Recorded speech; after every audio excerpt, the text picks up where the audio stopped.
What's up? I'm going to show you the most effective lures I use probably all year for smallmouth bass in the creek I fish in / small river, I guess. First, I'll start off with soft plastics. Sorry, I'm filming with one hand. Can't get that open. First, let's see. This is the Strike King Bitsy tube. I think it's 1.5 inches, maybe 2 inches. Yeah, I think it's 2 inches. Usually I'll just jig this really slowly on the bottom, or I'll do a fast retrieval with no weight and with a small hook, and I'll just do this and make like a zigzag on top of the water, and I usually hit that very aggressively. Second, this is Strike King Grub. I'll usually just cast this out and just do a slow retrieval or jig it on the bottom. You can do pretty much everything with these. These are very good, versatile lure.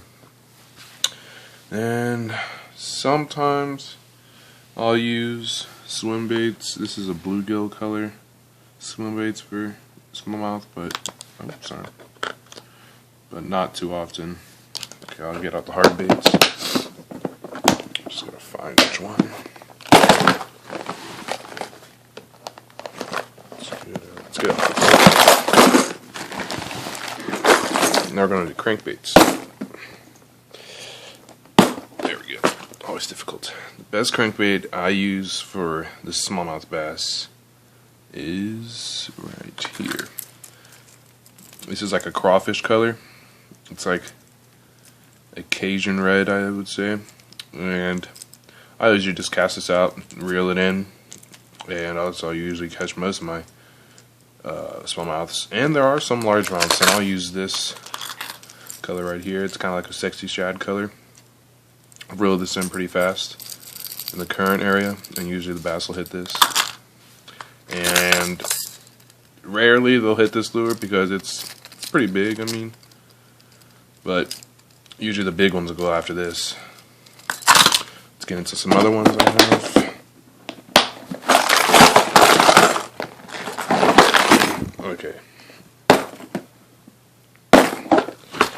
Okay, and then the best one out of this is probably Top Water. This is a Booyah buzzbait. I love these lures. I'll usually just cast this downstream and actually reel it upstream just slowly and let the water just hit the little blade all by itself. And usually they'll hit this very aggressively.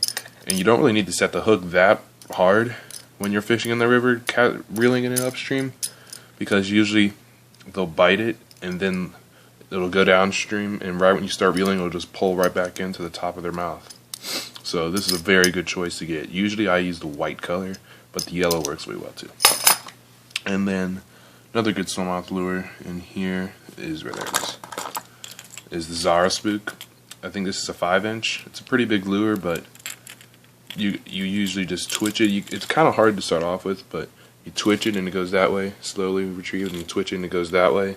It takes a while to master it, but the white color is usually the best, I'd say. Then, I think that might be all. I think I have one more. Yeah, screw it. Okay, right here, some other soft plastics. And then, what I'll use for a lot of them, this is like a green pumpkin with sparkles in it. I think it's called Magic Green Pumpkin. This is a finesse trick worm from Zoom. I think it's 6 inches long, 6 or 7 inches long. Texas rig this, jig it slowly. It's pretty much it. Or you can Carolina rig it. It's a very good lure to use. You can also wacky worm it. Works both ways. And I have some Cincos, but I think that's in my other tackle box. Those work amazing for smallmouth too. I usually don't use these too much, but I don't really use the larger curly tail worms. This one's about an 8-inch, maybe 9-inch. I mean, I'll use this if I'm going to use this. I'm usually going lake fishing, but you can use it in the river and catch some pretty nice largemouths with this.